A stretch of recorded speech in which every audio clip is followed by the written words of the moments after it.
Sponsored by ज़ोलैटो valves, valves की एक ही पहचान। एफडीआई पर केंद्र सरकार के फैसलों के खिलाफ मुंबई में शिवसेना का विरोध प्रदर्शन, शिवाजी पार्क से सिद्धिविनायक तक मोर्चा। केंद्रीय गृह मंत्री शिंदे का कोयला घोटाले पर देश के लोगों से भद्दा मजाक, कहा दूसरे घोटालों की तरह कोयला घोटाले को भी भूल जाएंगे लोग। राज्य मंत्रिमंडल में बदलाव की अटकलों के बीच पहली बार बोले सीएम चौहान, कहा चर्चा जारी लेकिन अब तक फैसला नहीं। मुंबई में डांस बार के खिलाफ मुहिम चलाने वाले एसीपी वसंत ढोबले का वाकोला डिवीजन में ट्रांसफर, पूर्व कमिश्नर पटनायक के करीबी हैं ढोबले। टीवी9 के ऑपरेशन ब्लैक मनी का जबरदस्त असर, ईडी और सीबीआई करेंगे काले धन के खेल में जुटे बिल्डरों की जांच। और नागपुर में आज होगा पूर्व सरसंघ चालक के सुदर्शन का अंतिम संस्कार, कल रायपुर में हुआ था निधन।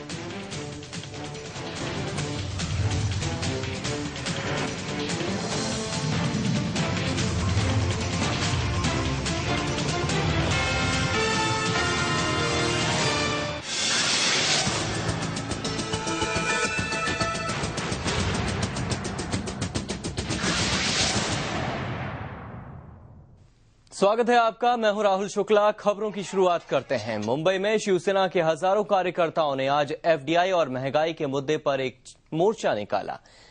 शिवाजी पार्क से सिद्धिविनायक तक निकाले इस मोर्चे में शिवसेना के कई वरिष्ठ नेताओं ने शिरकत की।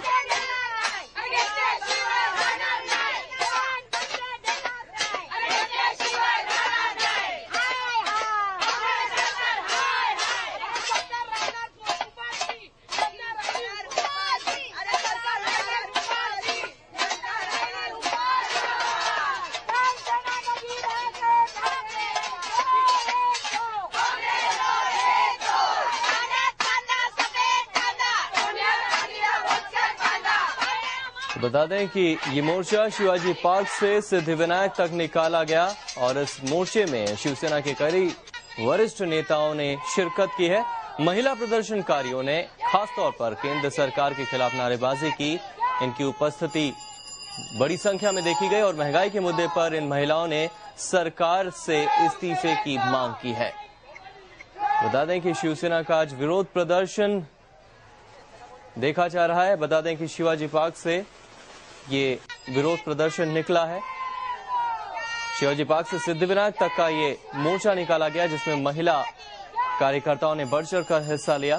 बता दें कि एफडीआई के खिलाफ डीजल में कीमतों में इजाफे के बाद ये विरोध प्रदर्शन देखा जा रहा है। इसके अलावा अगर शिवसेना की सहयोगी पार्टी बीजेपी की बात करें तो एनडीए भी देश भर में इस तरह के मोर्चे निकालने वाली है और उसके पहले मुंबई में इस तरह का मोर्चा निकाला गया। शिवसेना की तरफ से विरोध मोर्चा ये देखा जा रहा है और कई वरिष्ठ नेता इसमें शामिल हैं। पूर्व मुख्यमंत्री मनोहर जोशी भी यहां पर उपस्थित रहे। वरिष्ठ नेता हैं शिवसेना के, लोकसभा के स्पीकर भी रह चुके हैं, वे भी यहां पर मौजूद थे। कहीं न कहीं शिवसेना ने शुरुआत कर दी है विरोध प्रदर्शनों का और आगे चल के एनडीए भी इसी तरह से विरोध प्रदर्शन करने वाला है पूरे देश में। जयेश वाणी हमारे साथ जुड़ चुके हैं। जयेश, वरिष्ठ नेता तो दिखाई दिए, कितनी असर देखी गई, कितने ज्यादा तादाद में यहाँ पर कार्यकर्ता उपस्थित हैं? देखिए, कार्यकर्ताओं की तादाद बहुत ज्यादा है, लगभग 5 से 10 हजार कार्यकर्ता यहाँ पर मौजूद है। आदित्य ठाकरे का ये पहला ही इंडिपेंडेंट मोर्चा माना जा रहा है। महंगाई के खिलाफ शंखनाद करते हुए शिवसेना की जो युवा ब्रिगेड मानी जाती है, युवा सेना, वो मैदान में उतर गई है। भीड़ जुटाने के मामले में शिवसेना जरूर कामयाब साबित हुई है। दूसरा रहा माहौल की बात, तो माहौल भी बहुत अच्छा बनाया गया। महंगाई के खिलाफ सभी लोग लगातार परेशान नजर आए और यही वजह है कि इस शिवसेना के मोर्चा को लेकर अब लोगों में जो गुस्सा है वो सरकार तक पहुंचाने का काम जारी है। जयेश, शिवाजी पार्क से सिद्धिविनायक तक ही मोर्चा सीमित रहेगा या फिर मुंबई के और भी इलाकों में इस तरह के विरोध प्रदर्शन देखे जाएंगे? जिले के जो मुख्य मोर्चा का आयोजन आदित्य ठाकरे के नेतृत्व में किया गया था, जो सिद्धिविनायक आके खत्म होगा और उसका जो खत्म होने के वक्त यहाँ पर खुद उद्धव ठाकरे मौजूद रहेंगे, जो मोर्चा को संबोधित करेंगे।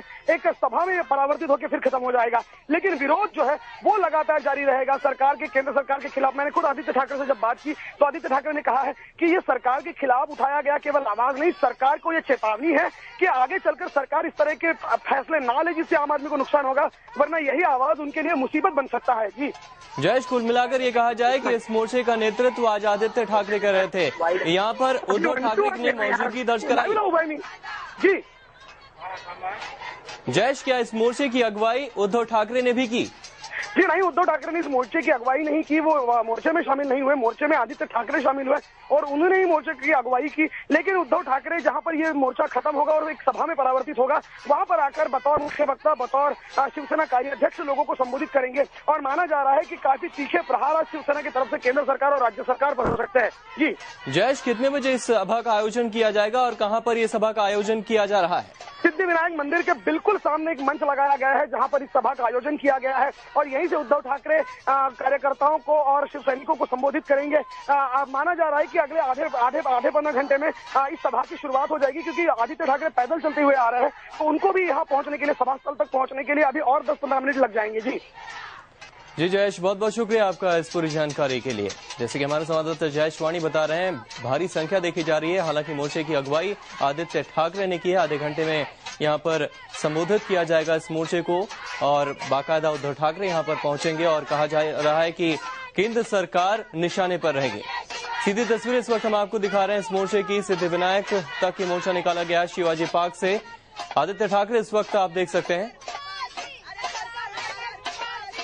आदित्य जी से पूछते हैं, आदित्य, लोगों का गुस्सा आपके मोर्चा में साफ नजर आ रहा है, शिवसेना किस तरीके से आगे बढ़ेगी? लोकांचा गुस्सा नुसतं रस्त्यावर आहे, सगळीकडेच दिसतोय, आपल्याला पूर्ण देशात दिसतोय आणि काँग्रेसला हेच आव्हान आहे, हीच विनंती आहे की हा जो आवाज आहे त्याचं ट्रान्सलेशन कानाखाली आवाजपर्यंत जायला नको त्यांच्या।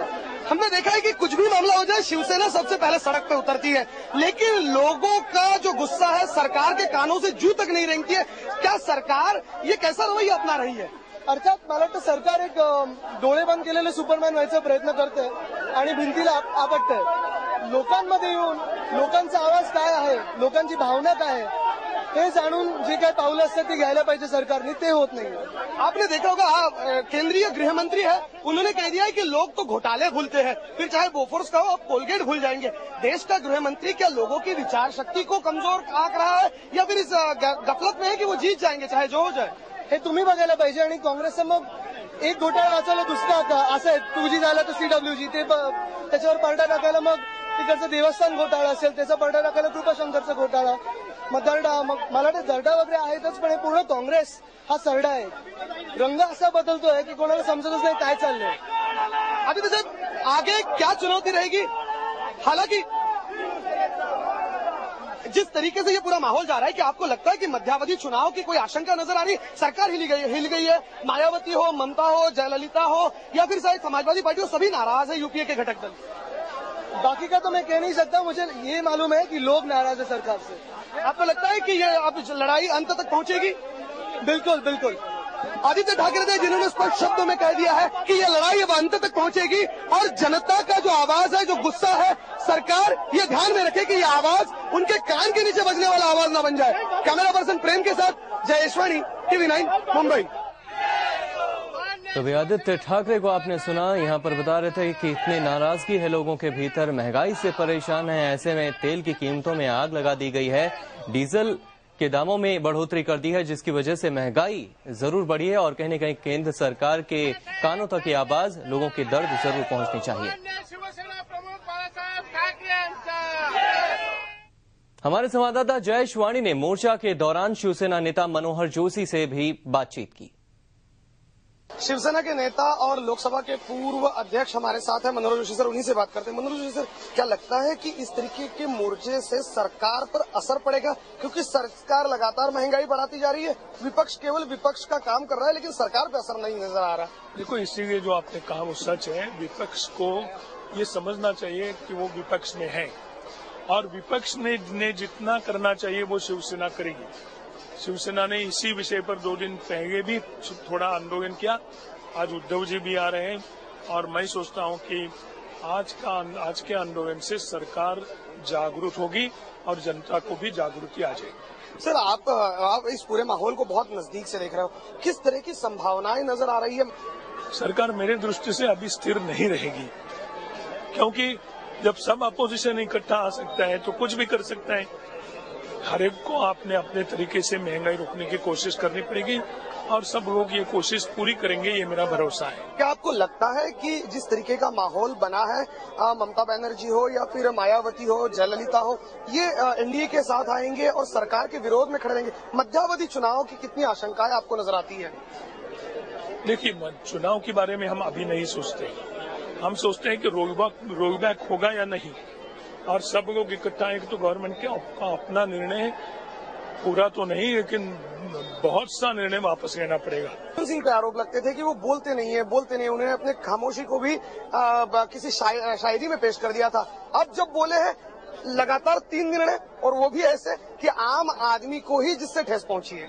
एक और उन्होंने जो आज कहा कि ये जो सब प्रश्न है, ये प्रश्न निर्माण हुए क्योंकि अहमद भाई ने ये काम किया, यानी खुद सरकार ने उनके एमपी के खिलाफ, और वो भी बहुत इम्पोर्टेंट एमपी है, उसके खिलाफ जो कहा है, मैंने कहा ठीक कैसा भी निवेदन हो, लेकिन उन्होंने जनता के प्रश्न पर निवेदन किया, इसका ही आनंद मुझे है। एक आखिरी सवाल, इसी कोलगेट मामले में अब सुशील कुमार शिंदे ने यह बयान दे दिया है कि जनता इसे भी भूल जाएगी। वो तो इसके पहले वाले एनडीए के कार्यकाल वाला पेट्रोल पंप घोटाला हो या फिर बोफोर्स घोटाला हो, इसको भूल गई है।